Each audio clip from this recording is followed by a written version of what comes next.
যেটা তিনি নিজে নিজেই তৈরি করেছিলেন, তিনাকে কেউ দিবাস্বপ্ন দেখতে বাধ্য করেনি। তিনি নিজে নিজেই মেয়েটির ভয়েসে, গলার স্বরে, তার হাসিতে, একে অপরের সঙ্গে কথা বলতে বলতে এবং তার চুলের গন্ধর যে সেন্ট ছিল সেই সেন্টে ট্যান্টালাইজিং হয়ে, মুগ্ধ হয়ে তিনি নিজেকে দিবা স্বপ্নে নিমজ্জিত করেছিলেন।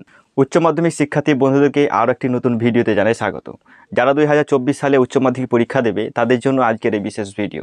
আর আজকের ভিডিওতে আমি আলোচনা করব ইংলিশ সাবজেক্টের মোস্ট ইম্পর্টেন্ট একটি প্রশ্ন, যেটি হতে চলেছে ফাইনাল পরীক্ষার জন্য অত্যন্ত গুরুত্বপূর্ণ। আজকে দ্য আইস হ্যাবিট থেকে একটি মোস্ট ইম্পর্টেন্ট প্রশ্ন এবং তার উত্তর আলোচনা করব। তাই তোমাদেরকে বলবো, তোমরা কোনো রকম চিন্তাভাবনা মাথায় না রেখে মন দিয়ে ভিডিওটা শেষ পর্যন্ত দেখো। আশা করছি প্রশ্নটা যদি তোমরা রেডি করতে পারো তোমরা অনেকটাই উপকৃত হবে। তাই কোনো রকম দেরি না করে চলো প্রশ্নটা আমরা দেখে নিই। দেখো, প্রথম যে প্রশ্নটি আমি আলোচনা করব সেটা হচ্ছে দ্য আইস হ্যাবিট থেকে।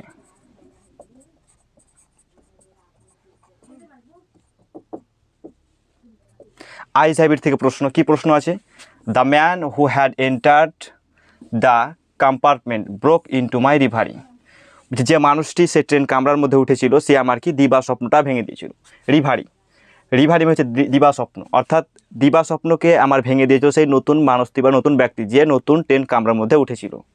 ওকে, এটা ছিল প্রশ্নর টেক্সটের লাইন। আর প্রশ্ন কি দেওয়া আছে দেখো, what was the reason of the narrator's reverie. Narrator আমাদের যে বক্তা, তার দিবা স্বপ্ন দেখার কারণটা কী ছিল এখানে তোমাদেরকে প্রশ্ন করা হয়েছে। ঠিক আছে, নেক্সট প্রশ্ন কী হয় দেখো, হাউ ওয়াজ ইট ব্রোকেন, এবং সেটি কিভাবে ভেঙেছিল। তার যে দিবা স্বপ্ন তিনি যে দেখছিলেন এবং যে নতুন প্যাসেঞ্জারটা এসে তার দিবা স্বপ্নটা ভেঙে দিল, কিভাবে ভেঙেছিল এবং তিনি তার দিবা স্বপ্ন দেখার কারণটা কী ছিল সেটাই এই প্রশ্নের মধ্যে জানতে চাওয়া হয়েছে। তোমরা ভিডিওটা শেষ পর্যন্ত দেখো সবাই প্রশ্ন কিভাবে দেয়, যে স্বপ্নটা কী ছিল, কে ভেঙেছিল এবং কিভাবে ভেঙেছিল। তা আমরা আজকে এমন একটি প্রশ্ন তোমাদের সম্মুখে তুলেছি যেটা একটু ব্যতিক্রম, যদি তোমাদেরকে ঘুরিয়ে দেয় মোস্ট ইম্পর্টেন্ট সেটি প্রশ্ন। শর্ট কোশ্চেন দেয় তারপরেও তোমরা লিখতে পারবে, ব্রড কোশ্চেন দিলে তাও লিখতে পারবে। তো দেখো কি প্রশ্নটির উত্তর আমি তোমাদের সম্মুখে উপস্থিত করছি, তোমরা জাস্ট প্রথমে দেখো। তা দেখো, সর্বপ্রথম আমরা উত্তর লেখা শুরু করবো এইভাবে, যে in the short story the ice habit নামক একটি ছোট্ট গল্পতে কি আছে, উই ফাইন্ড দ্যাট আমরা দেখেছি যে দ্য ন্যারেটার ওয়াজ ব্লাইন্ড, আমাদের গল্পকথক বা বর্ণনাকারী তিনি ছিলেন অন্ধ। ঠিক আছে, আমরা এইটুকু খুব সহজেই লিখতে পারবো। তারপর কি লিখব, হি কুড নট আন্ডারস্ট্যান্ড, তিনি বুঝতে পারতেন না বা পারেননি, অ্যাট ফার্স্ট, তিনি প্রথমে বুঝতে পারেননি, কি পারেননি, দ্যাট যে the girl was also blind, মেয়েটিও ছিল অন্ধ। তা প্রশ্ন আমাদের ছিল, what is the reason of the narrator's reverie, সেই ন্যারেটারের রিভারি দেখার কারণটা কি, তিনি যে দিবাস্বপ্ন দেখছিলেন তার দিবাস্বপ্ন দেখার কারণটা কী ছিল, এটাই ছিল আমাদের প্রশ্ন। তারা মেন প্রশ্ন যে ছিল তার উত্তরটা আমরা কিন্তু এখানেই পেয়ে গেছি। কিসের জন্য তিনি স্বপ্ন দেখছিলেন?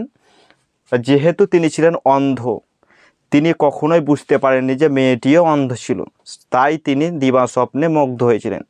কিভাবে দেখো, বিইং ফ্যাসিনেটেড হার ভয়েস, তার গলার স্বরে মুগ্ধ হয়ে, হার রিঙ্গিং লাফ, তার সুরালো হাসিতে, দ্য কনভারসেশন দে হ্যাড, তারা যে একে অপরের সঙ্গে কথোপকথন করছিল তাতে মুগ্ধ হয়ে, the perfume of her hair, তার চুলের সুগন্ধ পেয়ে বা তার চুলের সুগন্ধ মুগ্ধ হয়ে, আমাদের narrator রিমেন্ড in the world of reverie, তিনি নিজেকে নিমজ্জিত করেছিলেন কি দিবাস্বপ্নের জগতে, বিল্ট বাই হিজ ওন, যেটা তিনি নিজেই তৈরি করেছিলেন, তিনাকে কেউ দিবাস্বপ্ন দেখতে বাধ্য করেনি। তিনি নিজেই মেয়েটির ভয়েসে, গলার স্বরে, তার হাসিতে, একে অপরের সঙ্গে কথা বলতে বলতে এবং তার চুলের গন্ধর যে সেন্ট ছিল সেই সেন্টে ট্যান্টালাইজিং হয়ে, মুগ্ধ হয়ে তিনি নিজেকে দিবা স্বপ্নে নিমজ্জিত করেছিলেন। তো এইটুকু ছিল তোমাদের প্রথম পার্টের আনসার। আশা করছি তোমরা বুঝতে পারো। এবার আমরা নেক্সট পার্টটা নিয়ে আলোচনা করব। নেক্সট পার্টে কী ছিল, হাউ ওয়াজ ইট ব্রোকেন, কীভাবে তার দিবা স্বপ্নটি ভেঙেছিল। এতক্ষণ আমরা জানলাম যে কিভাবে বা what is the reason of the narrator's reverie, তার দিবাস্বপ্ন দেখার কারণটা কী ছিল। এবার আমরা জানবো সেই দিবাস্বপ্নে যেটা তিনি দেখছিলেন সেটা কিভাবে ভেঙেছিল বা কার দ্বারা সেটা ভেঙেছিল, সেটাই আমরা আজকে জানবো। দেখো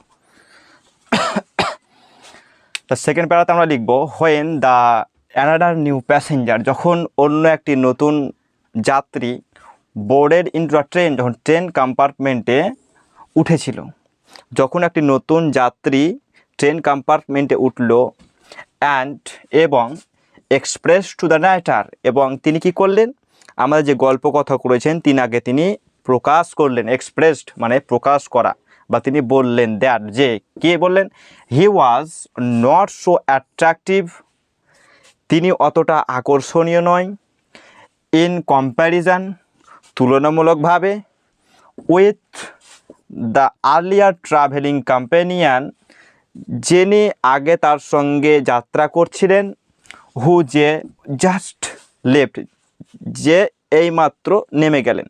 তা আমাদের এখানে যে নতুন প্যাসেঞ্জারটি উঠলেন, তিনি উঠার পর আমাদের ন্যারেটরকে বললেন যে আমি অতটা অ্যাট্রাকটিভ নই তার মতো, যিনি এইমাত্র ট্রেন কম্পার্টমেন্ট থেকে নেমে গেলেন। The reverie of the narrator was broken at once, এরপরেই আমাদের সেই ন্যারেটরের রিভারি ভেঙে গেল বা দিবাস্বপ্ন ভেঙে গেল। তিনি বসে বসে এতক্ষণ সেই মেয়েটির কথা ভাবছিলেন, কিন্তু যেই বললেন যে মেয়েটি অতটা অ্যাট্রাকটিভ, আমি অতটা অ্যাট্রাকটিভ নই তার মতো, যিনি এইমাত্র কম্পার্টমেন্ট থেকে নেমে গেলেন, যেই বলা সেই তার দিবাস্বপ্নটি ভেঙে গেলেন।